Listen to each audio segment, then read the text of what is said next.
오늘 출애굽기 23장 20절부터 33절 말씀 함께 읽었습니다. 하나님께서 이스라엘 백성들을 출애굽시키시고 그들에게 그냥 내버려 두시는 것이 아니라 그들이 자유인이 되었을 때 어떻게 살아야 하는지 법을 주십니다. 첫 번째는 십계명을 주셨고요. 그 십계명을 주시고 난 이후에 또 언약법을 주셔서 이제 십계명이라고 하는 것은 그들의 삶의 대원칙이라고 한다면 언약법은 그들의 삶의 실제적이고 또 구체적인 삶의 정황들 속에서 어떤 원리로 살아가야 하는지에 대한 구체적인 법이다. 그렇게 볼 수가 있습니다. 하나님은 이스라엘 백성들을 하나님의 백성답게 살아가기를 원하십니다. 그래서 하나님이 원하시는 삶의 방식, 그 삶의 법을 주시는 것이죠. 그래서 우리는 지금까지 이 십계명과 언약법들을 살펴봤는데요. 오늘 이 본문은 이제 언약법전이 마무리되는 부분이다. 그렇게 보시면 되겠습니다. 그래서 하나님께서는 이스라엘 백성들이 이제 광야에서 생활하다가 이제 결국은 가나안 땅에 들어갈 것인데 그 가나안 땅에서 이르렀을 때까지 그리고 그 이후의 삶 가운데 어떻게 하나님의 법을 지키며 따르며 살아갈 것인가에 대한 말씀들을 하고 계시는 것이죠. 그래서 먼저 20절 보시면 내가 사자를 내 앞서 보내어 길에서 너를 보호하여 너를 내가 예비한 곳에 이르게 하리니 그렇게 말씀을 시작하고 있습니다. 하나님이 우리에게 예비한 은혜가 있다는 거예요. 그리고 그 은혜를 반드시 허락해 주시겠다. 그것을 위해서 우리 앞서 가시겠다. 우리보다 앞서 가시며 길을 예비하시겠다. 그리고 그 길을 가는 동안 자기 백성들을 지켜 주시겠다. 보호하시겠다. 그렇게 약속을 하고 있습니다. 출애굽의 하나님이 약속의 땅 가나안 땅까지 그 이르는 길 함께 하시고 인도하시고 동행하시겠다. 이렇게 말씀하시는 것이죠. 자유를 주시고 나서 방치하시는 것이 아니라 끝까지 책임져 주시겠다. 그 말씀을 하고 있는 것입니다. 오늘 본문에 보니까 사자를 보내겠다 그랬잖아요. 사자. 이 사자가 누굴까요? 이 사자는 모세를 말한다 이렇게 보기도 하고요. 또 하나님의 특별한 역사, 기적을 말한다. 또 불기둥, 구름기둥이다 이렇게 보시기도 하고요. 때로는 하나님의 법이다. 십계명과 언약법이다. 그렇게 해석하기도 하는데요. 모든 것이 다 포함된다 그렇게 볼 수 있겠습니다. 이 하나님의 사자는 하나님께서 특별한 인도와 보호하심의 모든 방법들을 동원하시겠다. 때로는 천사들을 통해서, 때로는 주의 종을 통해서, 때로는 하나님의 기적과 이사를 통해서, 말씀을 통해서 하나님께서 앞서 가시며 하나님께서 길을 예비하시겠다. 사실은 이 사자라고 하는 것은 하나님 자신이다 이렇게 봐도 돼요. 하나님이 직접 그 백성들을 이끌고 가시겠다라고 하는 그런 의지로서 우리는 볼 수가 있습니다. 신약에 가면 이 말씀이 예수 그리스도입니다. 그리고 예수님은 요한복음 14장에 보면 제자들에게 그렇게 말씀하시죠. 내가 먼저 가서 너희들의 길, 너희들이 거할 집을 예비하겠다. 예비하시는 분, 우리 앞서가시며 우리를 위해 준비하시는 분으로서 예수님께서 자기 자신을 소개하고 있습니다. 오늘날 우리 인생 가운데 우리가 따라가야 할 분이 누굽니까? 바로 예수 그리스도입니다. 말씀을 쫓아가야 됩니다. 말씀을 쫓아갈 때 우리 인생 가운데 하나님의 역사를 보게 될 것입니다. 오늘 20절 말씀은요, 분명히 우리의 위치를 말해주는 거예요. 우리의 위치는 어디입니까? 말씀 뒤입니다. 우리의 위치는요, 말씀 앞서가는 위치가 아니에요. 항상 말씀 뒤에서 말씀을 쫓아가는 인생입니다. 그게 영적인 우리의 위치입니다. 말씀을 앞질러 가지 말고 진리를 따라가십시오. 말씀을 뒤따라 간다라고 하는 의미는요, 내 모든 인생의 행로에서 나의 결정과 나의 판단을 의지하고 나아가는 것이 아니라 진리의 말씀을 붙들고 하나님을 의지하는 인생을 말하는 것입니다. 은혜의 원리로 살아간다는 거죠. 예수님을 따라간다는 것은 예수님 안에 거한다는 것입니다. 그래서 내 생각, 내 경험, 내 판단, 내 지혜를 의지하는 것이 아니라 말씀을 의지하고 하나님의 은혜를 바라보며 인생을 살아가는 그 삶이 바로 말씀을 쫓아가는 삶이에요. 그래서 말씀을 따라가야 됩니다. 여러분의 지혜를 따라가지 마시고요. 여러분의 경험을 따라가지 마시고 여러분의 감정이나 여러분의 느낌을 따라가지 마십시오. 감정이나 느낌을 따라가면 그 길이 하나님과 멀어질 확률이 너무 높습니다. 우리는 하나님의 말씀을 따라가야 됩니다. 그래서 말씀은 진리이고요. 이 진리는 변하지 않는, 그러나 우리의 감정, 우리의 느낌이라고 하는 것은요, 굉장히 많이 요동을 치고 변하는 것이죠. 간단한 얘기는 하지만요, 제가 이렇게 앞에서 찬양을 부르다가 인도를 하다 보면요, 때로는 내가 지금 3절을 부르고 있는지 4절을 부르고 있는지 몇 절을 부를 차례인지 깜빡깜빡 할 때가 있어요. 정신이 딴 데 팔려 있어도 그렇지만요, 찬양의 가사가 너무 감동이 돼서 그 찬양 가사를 묵상하다 보면 몇 절인지 까먹을 때가 있거든요. 그래서 제가 찬양 인도를 이렇게 쭉 하면서 하나 그런 때에 지혜를 방법을 하나 찾은 게 있어요. 그게 뭐냐면 1절을 부를 때는 꼭 제가 손가락으로 1절을 표시하고 있어요. 2절을 부르면 2절이라고 항상 이렇게 표시를 하고 있습니다. 3절에는 3절이라고 표시를 하고 4절에는 4절이라고 표시를 하면서 찬양을 해요. 지금 몇 절 할 차례인지 헷갈릴 때는요, 손가락을 보면 됩니다. 그러면요, 내 느낌상으로는 3절 할 차례일 것 같은데 손가락이 지금 3개를 가리키고 있으면 이제 4절 할 차례라는 뜻이에요. 여러분, 자기 느낌을 따라가면, 내 생각을 따라가면, 내 감정을 따라가면요, 진리가 멀어질 수 있습니다. 그러나 하나님의 말씀이 우리 인생 가운데 들려지고 깨달아지면 그 말씀 쫓아가면 되는 거예요. 그러면 반드시 하나님의 예비하신 은혜를 맛보게 될 것입니다. 그래서 하나님께서는 우리 인생 가운데 반드시 앞서가시며 복을 주시겠다, 예비하신 은혜를 반드시 부어주시겠다, 그렇게 말씀하시잖아요. 그러면서 이 백성들에게 마지막 언약서를 마무리하면서 3가지를 약속하시고 3가지를 주문하세요. 이 약속을 받기 위해서 우리에게 요구하시는 것이 3가지입니다. 그 3가지를 오늘 살펴보려고 하는데요. 첫 번째는 순종입니다. 21절, 22절 보시면 너희는 삼가 그의 목소리를 청종하고 그를 노엽게 하지 말라. 그가 너희의 허물을 용서하지 아니할 것은 내 이름이 그에게 있음이니라. 내가 그의 목소리를 잘 청종하고 내 모든 말대로 행하면 내가 내 원수에게 원수가 되고 내 대적에게 대적이 될지라, 그렇게 말씀하고 있죠. 그의 목소리를 청종하라는 거죠. 그의 목소리, 그가 누굽니까? 하나님의 사자죠. 20절에 나오는 사자를 내 앞서 보내겠다 할 때 그 사자입니다. 하나님이 말씀하실 때 천사를 통해 말씀하시든 주의 종을 통해 말씀하시든 아니면 말씀 그 자체로 계명으로 우리에게 말씀하시든 그 말씀, 하나님의 말씀에 순종하라는 거죠. 청종하라. 그 목소리를 청종하라. 2번이나 말씀하시고, 그리고 그 모든 말대로 행하라, 그렇게 말씀을 하고 있습니다. 하나님의 백성들에게 하나님이 가장 먼저 요구하시는 것은 순종입니다.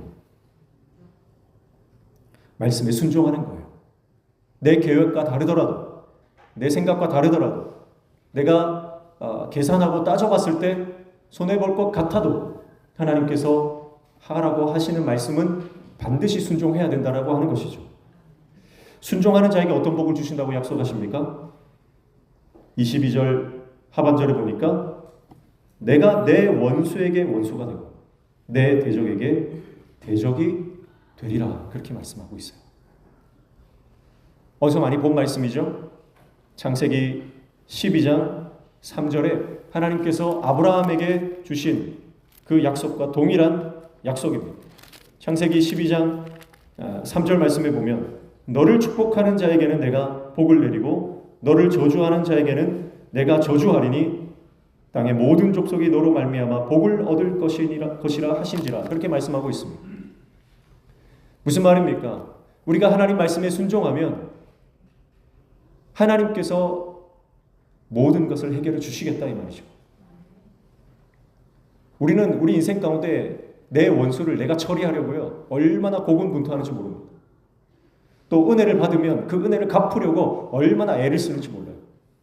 그런데 우리가 하나님 말씀에 순종하는 순종의 사람이 되면 하나님께서 원수도 해결해 주시고 하나님께서 내가 갚아야 될 것들도 다 하나님께서 갚아주신다는 거예요. 그러니까 무슨 말이냐면 자기 중심적인 삶에서 벗어나 하나님 중심의 삶을 살아가게 된다는 거죠. 내 인생을 내가 살아가려고 아등바등 살아가는 것이 아니라 하나님께서 물 붓듯이 우리 가운데 은혜를 부어주시겠다는 거예요. 그래서 내가 애를 써서 해결해야 될 문제들을 하나님께서 하나님의 방법으로 해결해 주시겠다. 그 말씀을 하고 계시는 것이죠.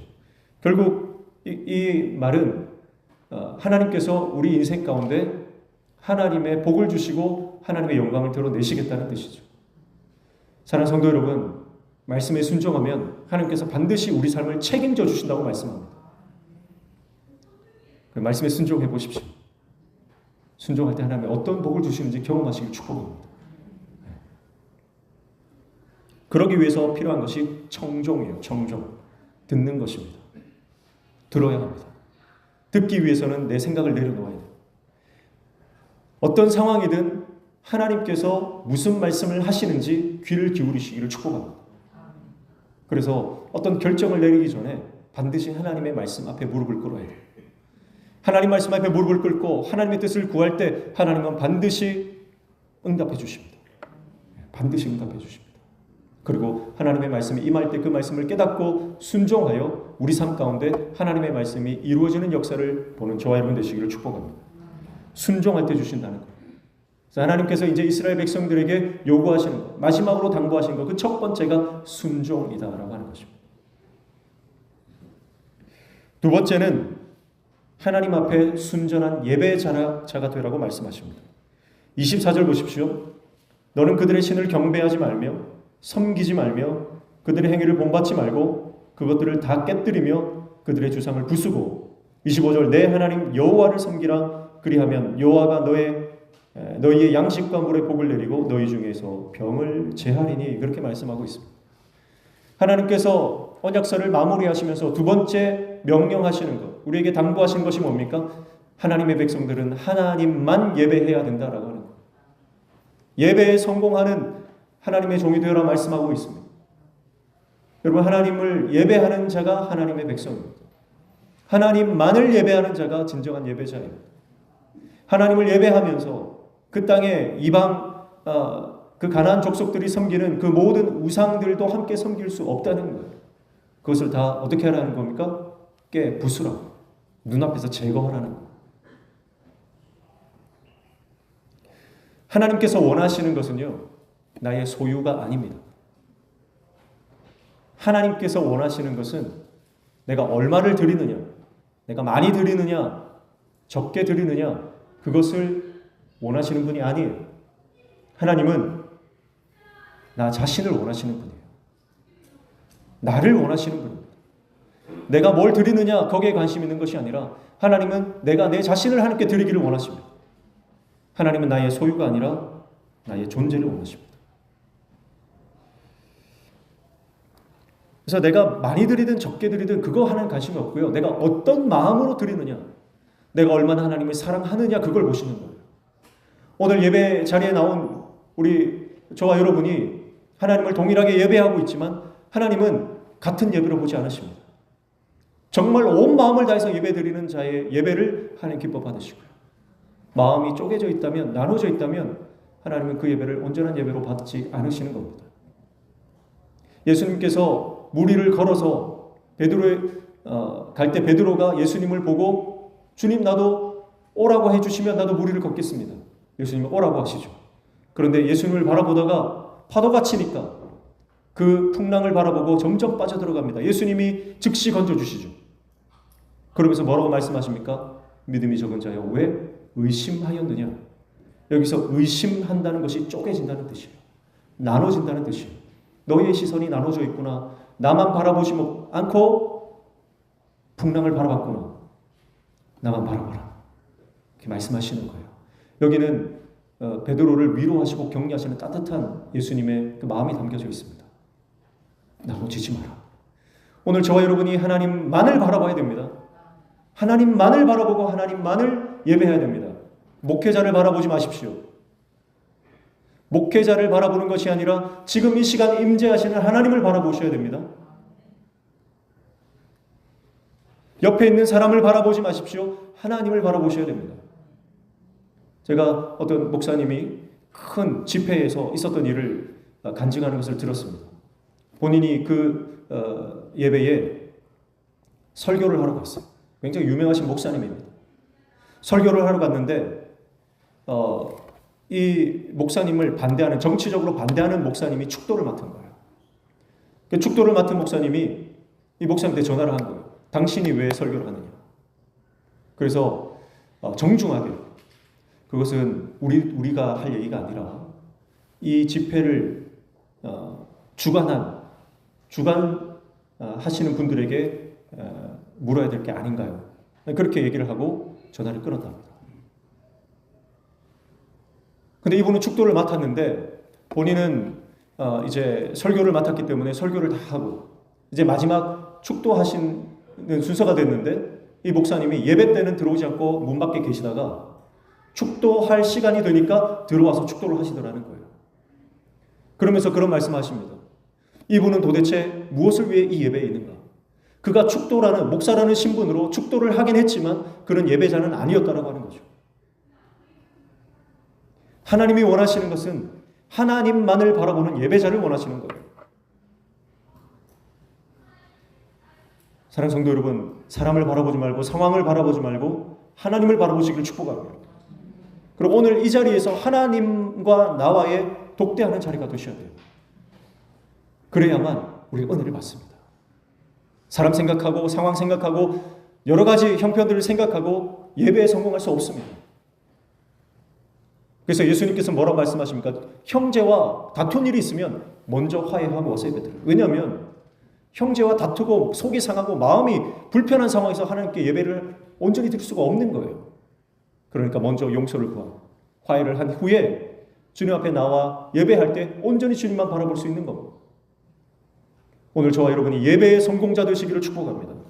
내가 뭘 얼마나 드리느냐 그거에 관심 있는 것이 아니라요. 하나님은 나 자신을 온전히 하나님께 드리기를 원하시는 거예요. 잠언 3장 9절 10절 우리가 지난주에 살펴봤지만 뭐라고 말씀합니까? 처음 익은 열매를 주님께 드리라고 합니다. 첫 소산을 주님께 드리라고 말합니다. 그러면 창고가 가득히 차고 포도즙 틀에 새 포도즙이 넘치리라 그렇게 말씀했죠. 첫 소산이란 건 뭡니까? 구별된 거예요. 처음 것, 내가 처음 열매를, 결실을 거둬서 이건 하나님 것이라고 거룩하게 구별한 것이죠. 하나님이 원하시는 것은요, 많은 것 적은 것이 아니라 거룩하게 구별한 것입니다. 오늘 저와 여러분이 거룩하게 구별되어야 합니다. 거룩하게 구별되기 위해서는 하나님만 바라봐야 됩니다. 이 시간이 하나님만 바라볼 때 거룩한 시간이 되는 것이고요. 이 공간이 하나님만을 예배할 때 거룩한 공간이 되는 거예요. 여기가 교회당이라고 해서 거룩한 게 아닙니다.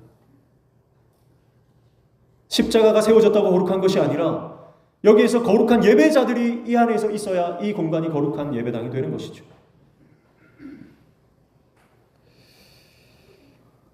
그래서 하나님께 내 자신을 거룩하게 올려드렸을 때에 하나님이 어떻게 우리 가운데 복을 주시는가 그걸 경험하시길 축복합니다. 네. 청년들도 그렇고요. 젊은 분들이 고민하는 것들이 11조 드리면 세금을 떼고 세전 드려야 됩니까? 세후 드려야 됩니까? 네. 그런 걸로 고민을 많이 하시더라고요. 그런 걸로 고민하지 말고 내 자신을 온전히 어떻게 하나님께 드릴까를 고민하십시오. 네. 그러면 신앙의 수준이 달라지는 거죠. 그리고 내가 하나님께 내 삶을 드렸을 때 하나님이 어떻게 갚아주시고 복을 주시는지를 경험하면 신앙의 레벨 자체가 틀려지는 거예요. 네. 여전히 100원짜리 하나 따지고 있는 그런 신앙이 아니라, 계산하는 신앙이 아니라 하나님 앞에 마음껏 그래서 제가 아는 어떤 분은요 10의 7조를 드립니다. 10의 7조를 드려요. 그런데도 나머지 10의 3조를 가지고 누구보다 넉넉하게 풍성하게 삶을 살아가시는 분을 제가 얘기를 들었습니다. 하나님이 부어주시면요 스케일이 다른 거예요. 오늘 뭐라고 말씀하십니까? 25절에 하나님만을 예배하면 그리하면 여호와가 너희의 양식과 물에 복을 내리고 너희 중에서 병을 제하리니 그렇게 말씀합니다. 양식과 물에 복을 내리는 것은요 사람이 할 수 없는 거예요. 이건 하나님만이 주시는 하늘의 복입니다. 병을 제한다 이것도요 사람이 할 수 없는 거예요. 당시에 고대 근동 사회에서 여러분 병을 치료하는 것은 보통 일이 아닙니다. 의원도 잘 없고요. 병원이 없잖아요. 그런데 하나님께서 그 병을 고쳐주시겠다. 아니 아예 병을 제해 주시겠다. 이것은 하나님의 특별한 은총입니다.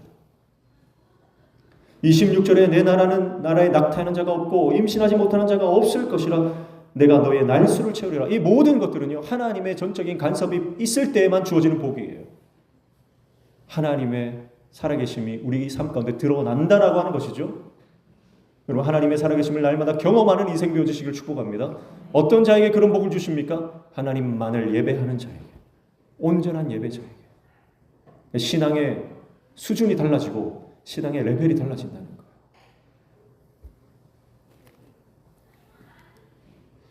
(27절) 내가 내 위엄을 내 앞서 보내어, 또 앞서 보내겠다. 위엄을 보내겠다. 하나님의 사자, 위엄.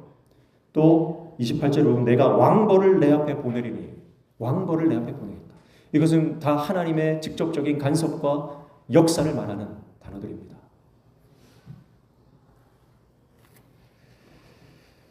그리고 세 번째 하나님께서 백성들에게 요구하시는 것이 무엇입니까? 그것은 바로 타협하지 말라는 거예요. 32절 보십시오. 32절 너는 그들과 그들의 신들과 언약하지 말라. 그렇게 말씀하고 있어요. 그들과 가나안 족속들이죠. 이방 족속들이죠. 이방 족속들과 언약하지 말라. 그리고 그들의 신들과도 언약하지 말라. 그렇게 말씀하고 있습니다. 자, 왜 이런 말씀을 하시냐면 하나님께서 이스라엘 백성들이 가나안 땅에 들어가는 순간 완전히 그 가나안 족속들이 진멸되고 떠나가지는 않을 것이다 말씀하셨기 때문입니다. 조금씩 쫓아내시겠다는 거예요. 29절 보십시오. 그러나 그 땅이 황폐하게 되므로 들짐승이 번성하여 너희를 해할까 하여 1년 안에는 그들을 내 앞에서 쫓아내지 아니하고 그렇게 말씀하셨죠. 30절에 내가 번성하여 그 땅을 기업으로 얻을 때까지 내가 그들을 내 앞에서 조금씩 쫓아내리라 그렇게 말씀하셨어요. 그러니까 가나안 족속이 하나님께서 한 번에 몰아내시는 것이 아니라 점차적으로 점진적으로 조금씩 쫓아내시겠다. 그러면 이스라엘 백성들이 가나안 땅에 들어갔을 때 가나안 주민들이 남아있는 거예요.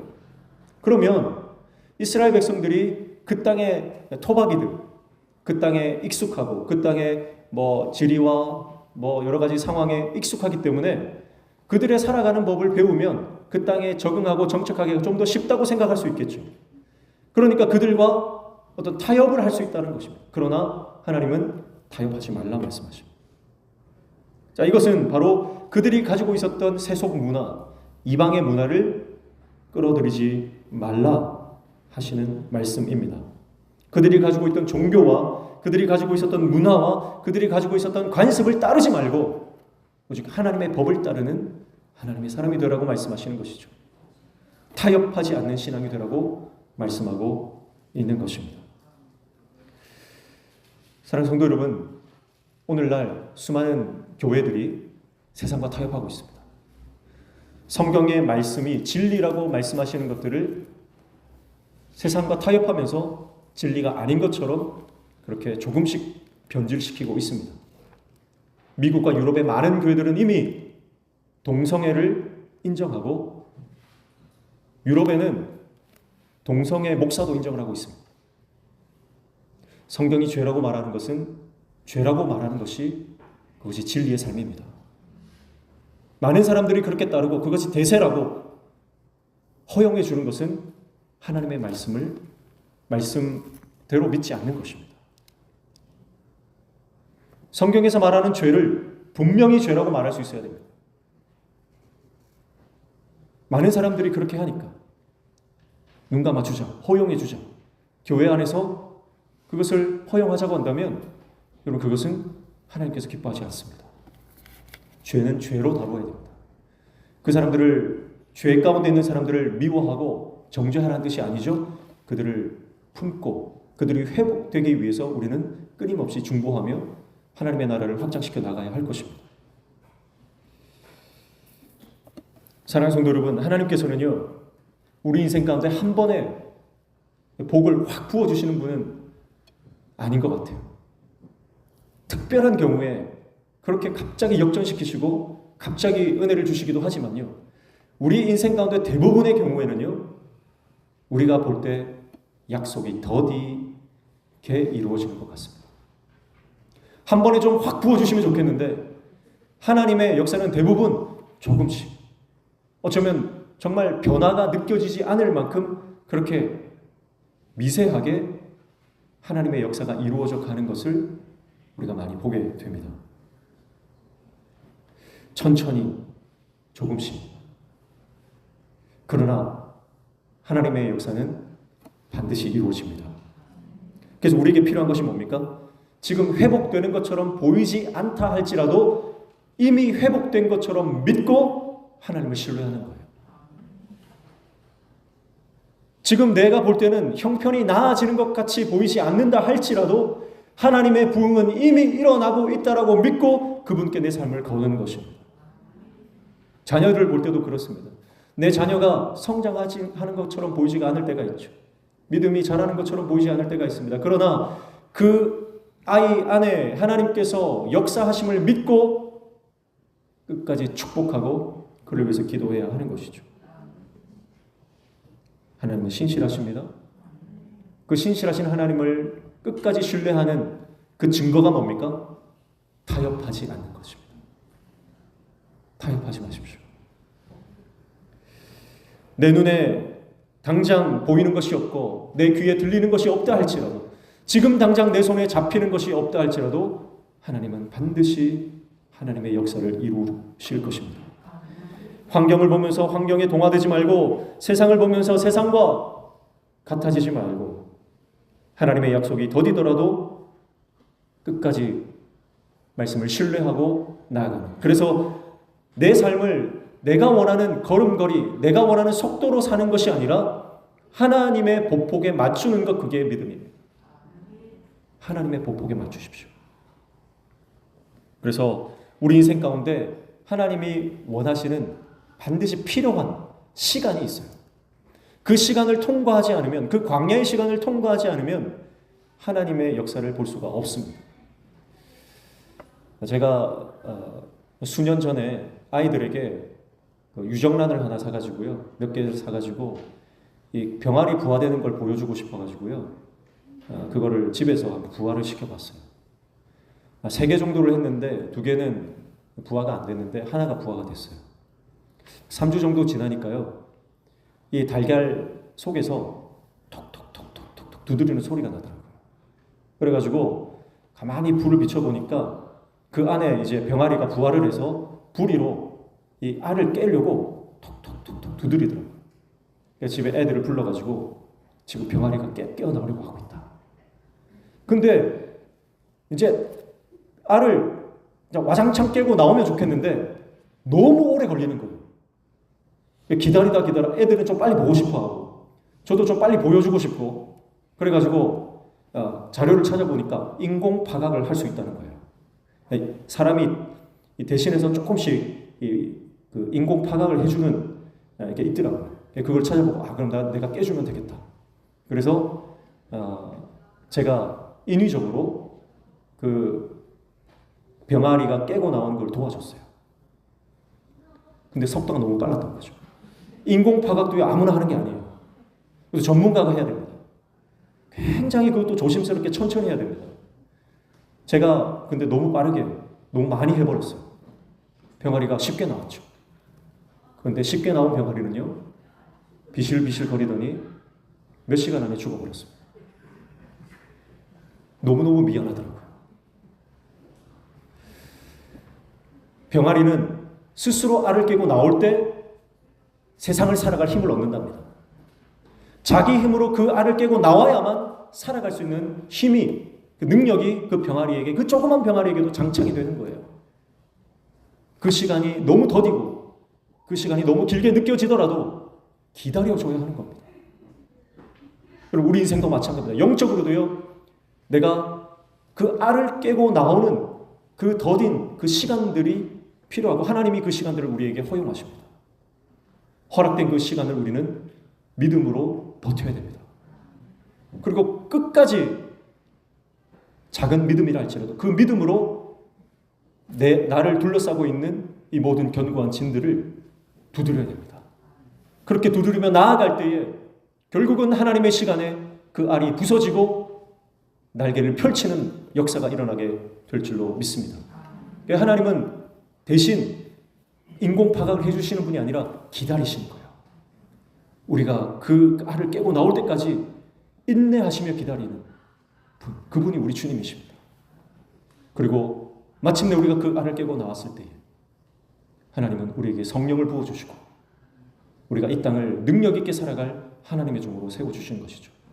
사실 우리가 그 알 안에서 그 알을 깨고 나오는 그 모든 과정 가운데 하나님이 간섭하시고 사실 그 부리로 쪼는 그 힘까지도 사실 하나님 주시는 거예요. 사랑하는 성도 여러분, 우리에게 지금 하나님의 약속이 이루어지지 않는 것처럼 더디게 느껴진다 할지라도 끝까지 하나님을 신뢰하며 세상 방법을 강구하는 것이 아니라 하나님의 말씀으로 돌아가 말씀을 끝까지 붙드는 저와 여러분 되시기를 축복합니다. 더딘 응답에 답답하고 이해되지 않더라도 끝까지 하나님을 신뢰하고 그 시간들이 지난 후에 드디어 깨달아지는 그 하나님의 은혜를 누릴 수 있는 하나님의 종들이 되시기를 축복합니다. 오늘 하나님께서는 이 언약서를 마무리하시면서 세 가지 명령을 하십니다. 첫 번째, 순종의 백성이 되라. 두 번째, 순전한 예배자가 되라. 세 번째, 세상과 타협하지 마라. 그리고 이 명령을 지켜 준행할 때 하나님께서는 놀라운 하늘의 복을 허락해 주신다고 그 약속들을 주시면서 우리를 격려하시고 위로하고 계십니다. 사랑하는 성도 여러분, 하나님 앞에 온전한 예배자로 서시기를 축복합니다. 20세기 가장 위대한 설교자라고 인정받는 마틴 로이드 존스 목사님. 이분은 영국에서 거의 40년을 설교 사역을 하셨습니다. 그의 설교를 듣는 사람들은요, 로이드 존스 목사님이 천국 설교를 하면요, 청중들은 마치 자기가 지금 천국에 와 있는 듯한 느낌을 받았대요. 로이드 존스 목사님이 지옥 설교를 하면요, 사람들이 마치 지옥의 문턱 앞에 와 있는 것처럼 벌벌벌 떨려서 내가 지옥 백성 되면 어떡하나 회개하고 결단하는 역사들이 일어났다고 합니다. 얼마나 설교를 잘하시고, 그리고 이 목사님은요, 복음적인 목사님입니다. 그래서 수많은 영혼들을 주님께로 인도했고요. 지금도 그가 남긴 설교들은 수많은 영혼들을 감동하고 하나님께로 돌이키고 있습니다. 이분이 40년 가까이 목회를 하시고요, 은퇴를 하셨는데 어떤 분이 찾아와서 그렇게 묻더래요. 목사님, 지금까지 몇 번의 예배를 드리셨습니까? 로이드 존스 목사님이 가만히 생각을 하더니 그렇게 대답을 하셨대요. 나는 지금까지 수많은 예배를 드렸지만, 수많은 설교를 했지만, 셀 수 없이 많은 설교를 했지만 나는 지금까지 하나님께 3번의 예배를 드렸습니다. 3번의 예배를 드렸습니다. 그렇게 말을 했답니다. 무슨 뜻일까요? 수많은 예배를 드리고 설교를 하고 수많은 예배를 인도했지만 정말 전심으로 하나님께서 받으실 만한 예배는 로이드 존스 목사님이라도 손에 꼽는 정도였다라고 하는 것이죠. 그만큼 예배에 성공하는 것이 힘들다라고 하는 말이 되겠죠. 그런데 로이드 목사님이 또 그런 말씀하셨대요. 그런데 그 3번의 예배 가운데 하나님께서 나에게 특별한 은혜를 주셨는데, 설교를 하는 도중에 자기의 영혼이 자기 몸 밖을 빠져나가서 설교하고 있는 자신과 그 설교를 듣고 있는 청중들과 그 예배 공간을 보여주시더라는 거예요. 하나님께서. 하나님 앞에 진정한 예배를 드리면 이런 영적인 경험들이 일어나는구나. 하나님 앞에 전심으로 예배하고 하나님이 그 예배를 받으시면 내가 상상하지도 못했던 놀라운 하나님의 은혜가 임하는구나. 사랑하는 성도 여러분, 오늘 우리가 예배에 성공하면, 온전한 하나님 앞에 예배자로 서면 하나님께서 우리가 감당할 수 없는 은혜를 부어주실 줄 믿습니다. 예. 저는 그 로이드 존슨 목사님의 그 이야기를 보면서 나도 그런 예배자가 되고 싶다. 그리고 그런 설교자, 정말 지옥 설교하면 지옥 앞에 선 것처럼 벌벌 떠는, 그래서 사람들이요, 로이드 존슨 목사님의 지옥 설교를 하면 너무 떨리고 긴장이 돼서 이 의자, 장의자를 꽉 잡고 있어가지고 손이 마비가 될 정도로 그렇게 됐대요. 오늘 우리 예배 가운데, 우리 명신교회 모든 예배 가운데 그런 강력한 성령의 기름 부으심과 하나님의 역사가 일어나기를 축복합니다. 그것을 꿈꾸고 우리가 하나님 앞에 예배하면, 하나님은요, 큰 교회, 작은 교회에 상관하지 않으세요. 하나님이 원하시는 것은 온전히 그 자신을 그분께 드리는 것, 그 예배자를 찾고 계십니다. 예배 성공하시기를 축복합니다. 그래서 우리 인생 가운데 예배를 몇 번 드렸습니까? 하면 정말 하늘의 임재가 강력하게 기름 부음 받은 그 내가 예배를 몇 번 드렸다, 이렇게 자랑스럽게 말할 수 있는 그 예배가 있어야 되는 거예요. 우리 인생 가운데 그런 예배, 앞으로 인생 가운데 그런 놀라운 은혜를 우리 가운데 허락해 주실 줄로 믿습니다. 기도하겠습니다. 하나님 아버지, 말씀을 주시고 그 말씀을 쫓아 살아갈 때에, 순종할 때에 하늘로부터 놀라운 복을 우리에게 주시겠다 약속해 주셨는데, 우리가 이 땅을 살아갈 때 그 약속을 누리며 살아가는 인생, 그 하늘의 복을 누리며 살아가는 인생 되도록 인도하여 주시고, 수박 거달기식으로 대충 살아가는 그 신앙이 아니라 하나님의 깊은 임재 가운데로 들어가 천국을 맛보며 나아가는 깊은 영성의 소유자들이 되도록 우리를 축복하여 주시옵소서. 예수님의 이름으로 기도하옵나이다.